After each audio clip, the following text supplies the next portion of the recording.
Race drivers, it's Enzo with the Race Driver Coach Show with the last hotel video that we're going to do this season because it is the last race weekend of the year. F2 just finished, Abu Dhabi. It was terrible, to be fair. Bearman obviously did F1, free practice, which was great. That went well, doing really well in that area. But in F2, we came back qualifying. Things didn't go to plan, to say the very least. Qualified 17th, had to start both races from 17th. Got about 10th in the first one and then DNF'd in the second one. Broke down, gearbox, great.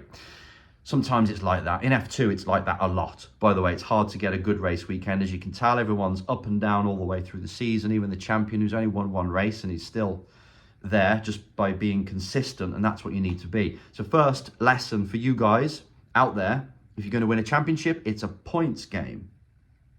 Really obvious, but you don't always have to win the championship. It doesn't mean, I'm not saying this time, but it doesn't mean the best driver wins a championship. You know that. So just keep that in mind for next year. You got to be consistent. But today I want to talk to you about the importance, it's going to be a quick video because I'm checking out in 10 minutes, the importance of teamwork and having a team around you to help you succeed in your career. I can't tell you how much it's helped the drivers that I'm with. Okay, I'm just part of that team, but they have like a manager, they have a fitness trainer, they have someone out there who's looking for sponsorship for them or with the driver. The family helping out so they can organize their life, their schooling and all this. It's difficult to succeed on your own. And you hear entrepreneurs get told this when they're doing startups and they're running their one-man band, which is a bit like me and what I do in coaching. If you haven't got people that help you and it's all on you, it feels like you're spinning plates.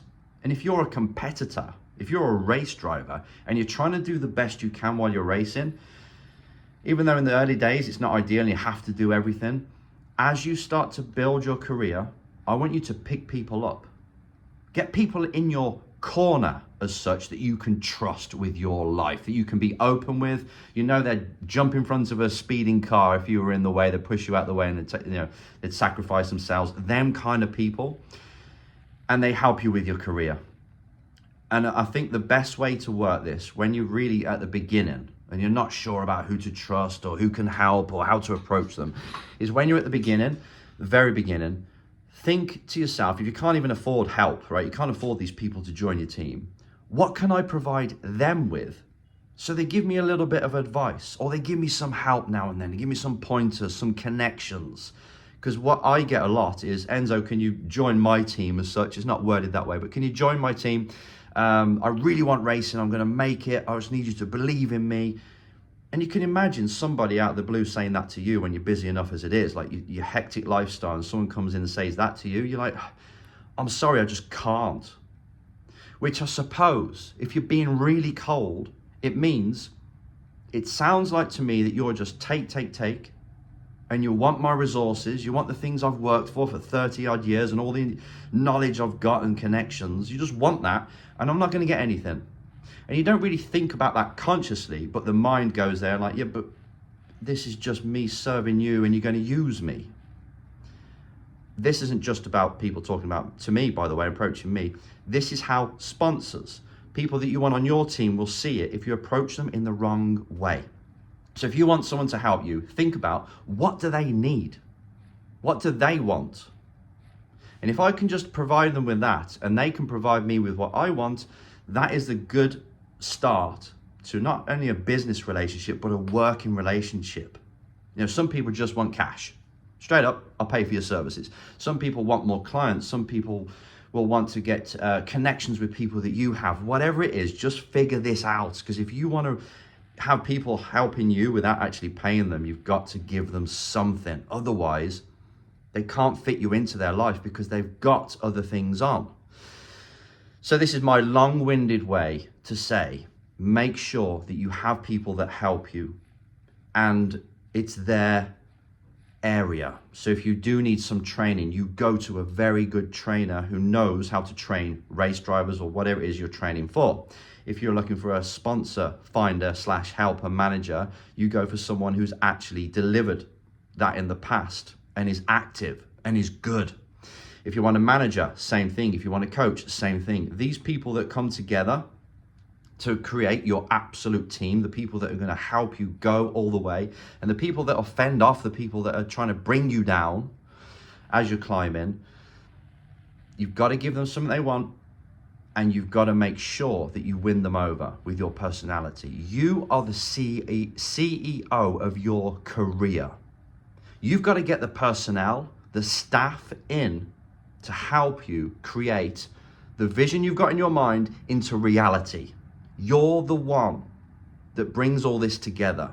So if you're a driver that's quite shy, you're not very good at leading people, people are not going to be warming to you or wanting to help you. You got to understand that. Personality is massive. If you look at anybody like a Steve Jobs at Apple, he always said, I'm only as good as the people that work for me. Paraphrased. Same for you and your career. But you've got to have the charm, the charisma to pull these people in. You've got to know how to give them what they want so they help you and bleed for you in your career. Now, this is a big topic. It's something that you'll get better at over the years, but I want you to start to think about it now and start to plan, how can I create a team of people? Even if it's just one person that can help you, that's all you need to start with. Who can I talk to today that can give me some advice, put me on the right track? So next week or this current week, I fill my calendar with jobs and tasks that will actually help me. And I tell you what, when you have people helping you, you all of a sudden have access to their connections, their intelligence, their experience. And you can imagine that doing it on your own, having to learn all they've learned over the years for yourself, by the time you've learned it, it's too late. Career's gone. Too late, right? You've missed the boat. But if you work with these people, extract what you can from their minds, they've got hours in their day. So they actually, if you've only got 24 hours, now you've got, say they're going to give you 10 hours a week of help. You've now got more hours. You've got a lot more hours that people are going to be working on your career. And the more people you have, the more hours you get. And that's how you get momentum and use their skills. So just for now, just sit and think for today. Who could I get to help me? What things am I not really good at that are holding me back? And go and find, there's thousands of people out there that are good at what you're not good at, right? I'd actually say there's millions of people out there that could help you. Start to build your team. Take this seriously. As everything I say, it can be nice to listen to, and it might make you feel a bit more pumped up, like, yeah, I feel like I can do something. No, take action on these videos. This is an important one.